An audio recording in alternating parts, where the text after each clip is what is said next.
ассалому алайкум шунавандаҳои гиромӣ. гуфторамонро аз силсилаи хониши адабӣ оғоз менамоем.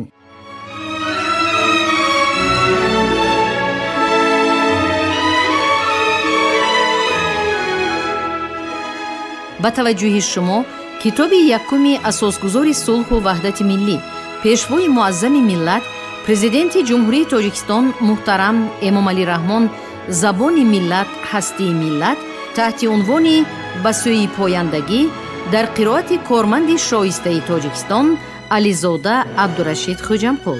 гуфтори 28.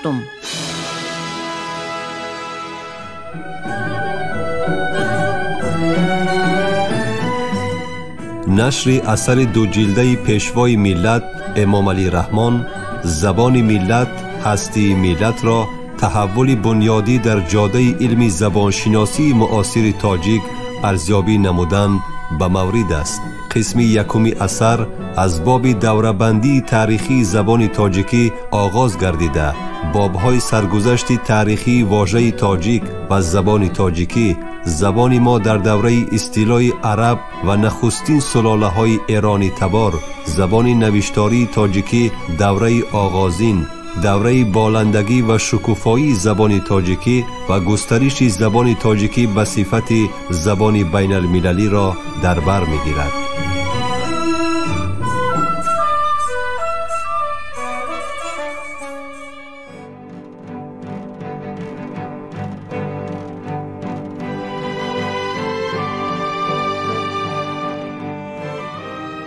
یکی کرد از آل طاهر سوال که قدری شما از چی شد در زوال؟ جواب این چنین یافت که از خورد و خواب و آسایش و نقل و جام شراب. گرفتیم عادت بهار و تموز به ذوق شراب شب و خواب روز. از آن حال مجموعه قدر ما برافتاد در موج بحر فنا. دهد دولت خسروان را بباد شراب شب و غفلت بامداد.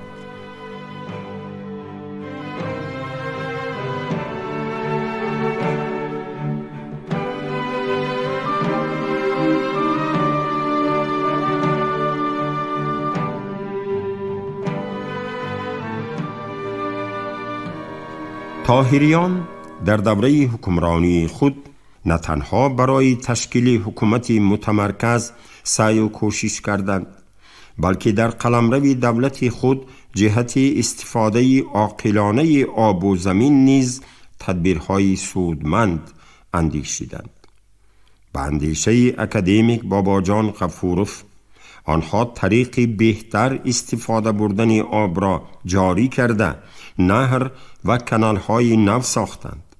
موافق سپارش عبدالله مشهورترین قانوندان‌های مملکت قاعده و میزان بهره برداری آب را در کارهای زراعت تحت مطالعه قرار داده کتابی در این باره تعریف نمودند که مدت 200 سال در حل مباحثه و ماجرای ساحه آب و آبیاری همچون دستورالعمل خدمت کرد.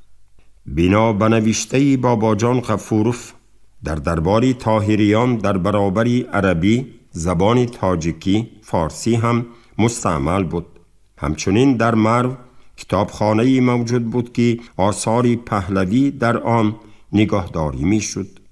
بنابر گزارش ابن تیفور در همین کتابخانه مرو که از زمان یزدگرد ساسانی موجود بود آثار غنی از زبان پهلوی نگهداری می گردید تا جایی که یکی از شاعران معروف عرب عطابی با مقصد بهره برداری و مطالعه این کتاب‌ها زبان فارسی آموخته بود.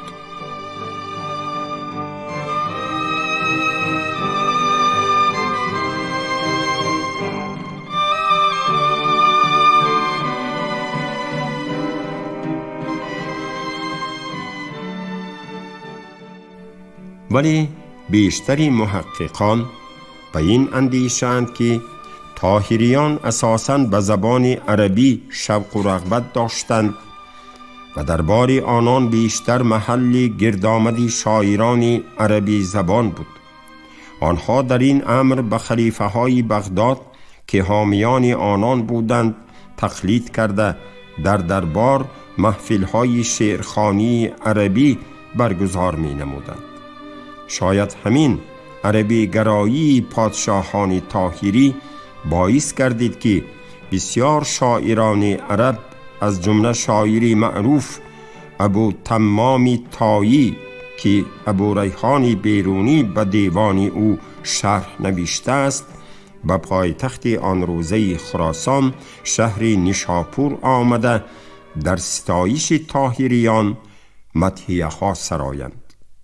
ذکر این نکته هم مهم است که بنابر نوشته بعضی مورخان ابو تمام طایی هنگامی در نیشاپور اقامت کردنش به کنیزی زیبای از این شهر عاشق شد که به فارسی سرود می‌خواند و لحن دلکش و زبان شیرین کنیز ابو تمام را شیفته و شیدای خود کرد. ابو تمام در یک شعری به همین کنیز بخشیده خود میگوید که من معنی سروده او را نمی فهمیدم ولی آهنگ آن در دل من آتش افروخت و من تأثیری آن آهنگ را درک کردم. مطلبی ذکر شده همچنین گواهی روشن بر موجودیت و گستریش زبان و ادب تاجیکی فارسی در دوره طاهریان است. محققان برای اثبات گفته‌های خود عاید به کم توجهی یا بی توجهی طاهریان به زبان تاجیکی فارسی معمولاً به لباب الالباب محمد اوفی بخارایی و تذکرة الشعراء دولتشاه سمرقندی استناد می کنند. مؤلف لباب الالباب در بابت طاهریان چنین می گوید: ایشان را در پارسی و لغت دری اعتقاد نبود. در آن عصر شعرا در این فن کمتر خوض کردند. دولتشاه سمرقندی معروفترین امیر طاهری خراسان عبدالله ابن طاهر را به بی‌اعتنایی به زبان و ادب فارسی و دستور دادن برای در آب و آتش افکندن کتاب اهل عجم عیبدار می کند. ولی این سخنان دولتشاه سمرقندی که در عصر 15 بیان گردیده اند در یگان تذکیره یا تاریخنامه قبلی و یا نزدیک به دوره طاهریان به مشاهده نمی رسند. از این رو درستی این گفته ها زیر شبهه قرار دارد. برعکس در مأخذها از جمله در کتاب‌های الفهرستی ابن ندیم، الاغانی ابوالفرج اصفهانی و غیره، علاقمندی عبدالله ابن طاهر به علم و دانش، شعر و موسیقی و کتاب و کتابداری تاکید شده است.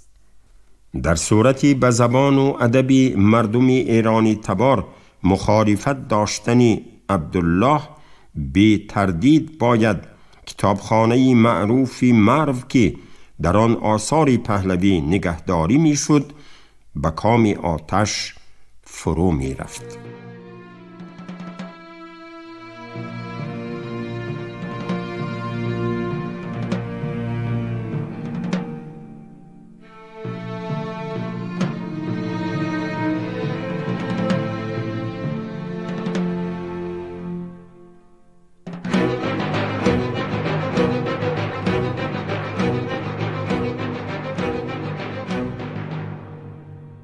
این مطلب که طاهریان اصلاً ایرانی تبار و فارسی زبان بودند و احیای زبان تاجیکی فارسی دری محض در زمان طاهریان شروع گردیده در عهد صفاریان رواج و رونق پیدا نموده در دوران سامانیان به اوج خود رسیده است جای شک و شبهه ندارد.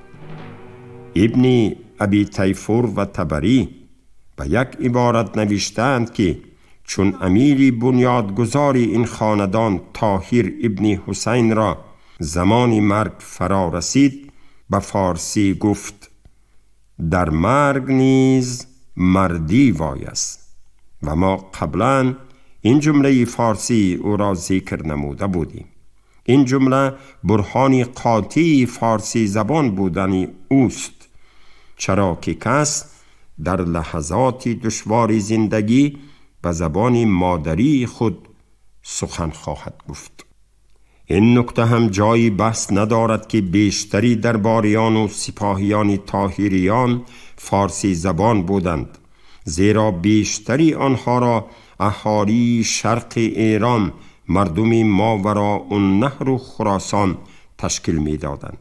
به نوشته مؤرخان در سپاه طاهر ابن حسین 700 نفر سرباز خوارزمی حضور داشت که به هیچ شک این سربازان زبان عربی نمی دانستند و بین همدیگر یا با فرمان روایان خود به فارسی یا لهجه خوارزمی که از زبانهای شرقی ایرانی است صحبت می کردند.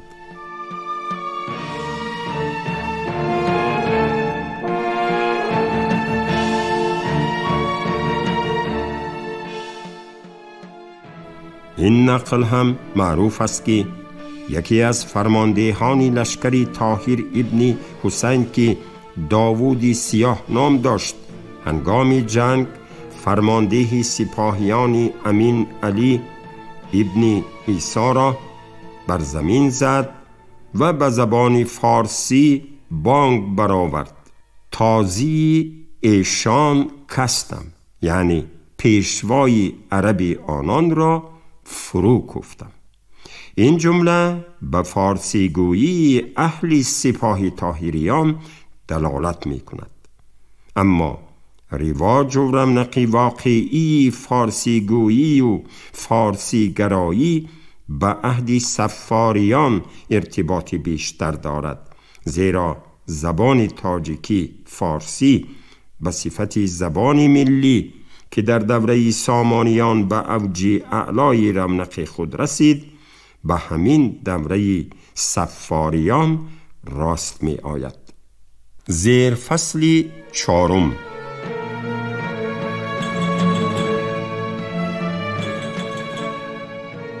صفاریان و احیای دولتداری ملی.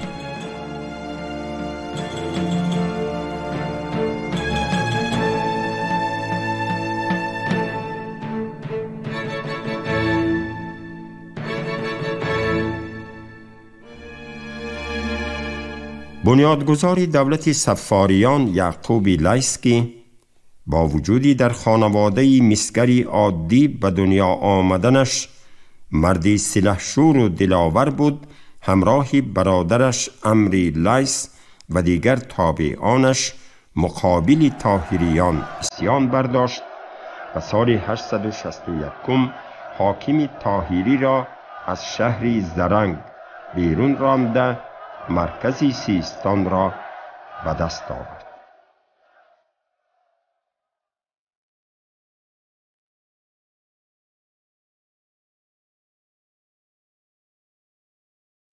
یعقوب لیث سال 867 سروری خارجی ها مردم عرب نژادی افراطی گرا عمار ابن اسیر را به هلاکت رساند و شهرهای پوشنگ و هرات را نیز به دست گرفته دولت صفاریان را بنیاد نهاد. در دوام چند سال من بعد مخالفت با طاهریان، یعقوب یک قطار ولایت‌های شرقی خلافت را تصرف کرد و نهایت چنان که در بالا گفتیم سال 873 شهر نیشاپور مرکز طاهریان را ضبط نمود و محمد ابن طاهر را اسیر گرفت.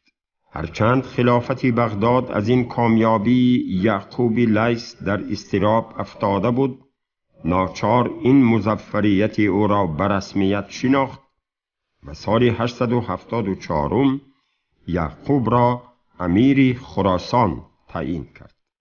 اما یعقوب لیث از اطاعت خلافت عباسی کاملا سرپیچی کرد و سال 876 برای غصب خلافت عرب به بغداد لشکر کشید.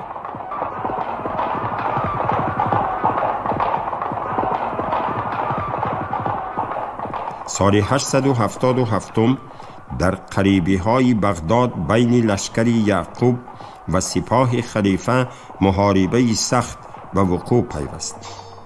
با فرمان خلیفه سربازان او سربند دجله را گشادند و لشکریان یعقوب را در زیر آب ماندند. یعقوب شکست خورد و به گند شاپور عقب نشینی کرد. خلیفه عباسی به او قاصد و منشور فرستاد و باز هم امارت او را در خراسان اعتراف کرد. ولی یعقوب این اعتراف خلیفه را رد کرد و لشکر گردآوری نموده دوباره قصد بغداد کرد.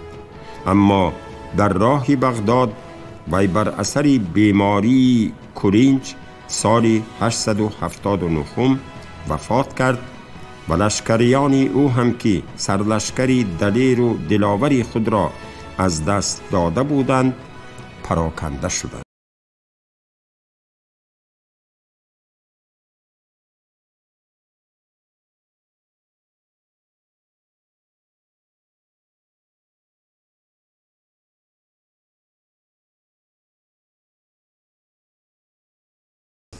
سالهای حکمرانیش